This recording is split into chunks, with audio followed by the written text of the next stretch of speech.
বিসমিল্লাহির রহমানির রহিম। পরিবেশনায় ও পরিচালনায় দিগন্ত।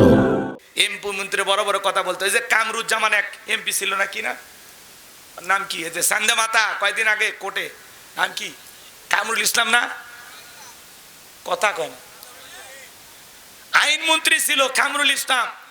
ওরে সাততলা দিয়ে উপরে তুলতেছে, বলতেছে আমার সাথে ইত্রামি করো, একবার উপরে তোলা আবার নিচে নামো। কেন?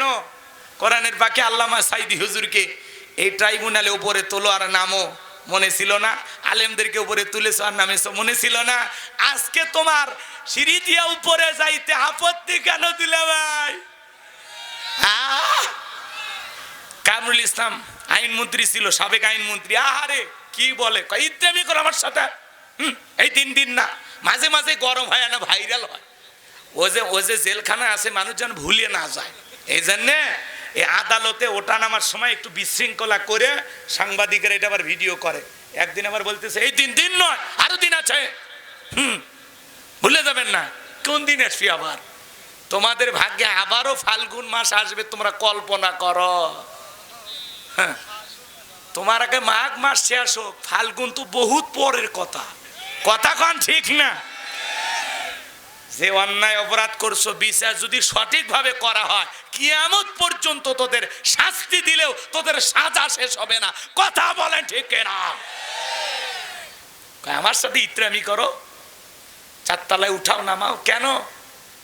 কামরুল ইসলাম সাহেব কেন কেন আজ এরকম লাগে?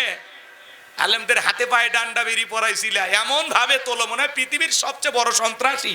তোমাদের হাতে পায়ে ডান্ডা বেরি নাই, কেন যে নাই, কেন যে পড়াচ্ছেন আমরা বুঝি না।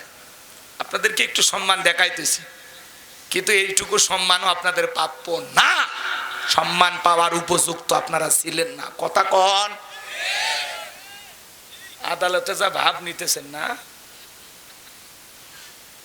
এর কথা কন না কে? হুজুররা দুর্নীতি করছে, কোন হুজুর মদের বোতল সহ গ্রেফতার হয়েছে? পিস্তল দেখি না, চোখে দেখি না, হাত দিয়ে যে লারিয়ে দেখবো ওটাও নেই। হাত দিয়ে মানে শুয়ে দেখে না? হ্যাঁ ভাই দেখিনি। দুই একটা পুলিশের সাথে সম্পর্ক আছে, এমনি হাতত নিয়ে দেখছি আর কি।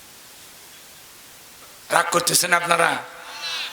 বিরক্ত হবেন না ভাই, কথাগুলো একটু বুঝবেন। যারা এমপি মন্ত্রী বড় বড় কথা বলতো, হ্যাঁ আছে 5-10 কোটি টাকা দামের গাড়ি গ্যারেজে পড়ে আছে, নাই হাজার বিঘা জমি জোর করে দখল করে নিয়েছিল, আজকে জায়গা জমি পড়ে আছে।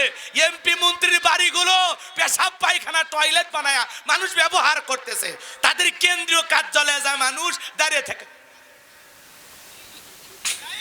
কথা কন? দাঁড়িয়ে থেকে পেশাব করতেছে। আরে কি ক্ষমতা, কি হয়ে গেল?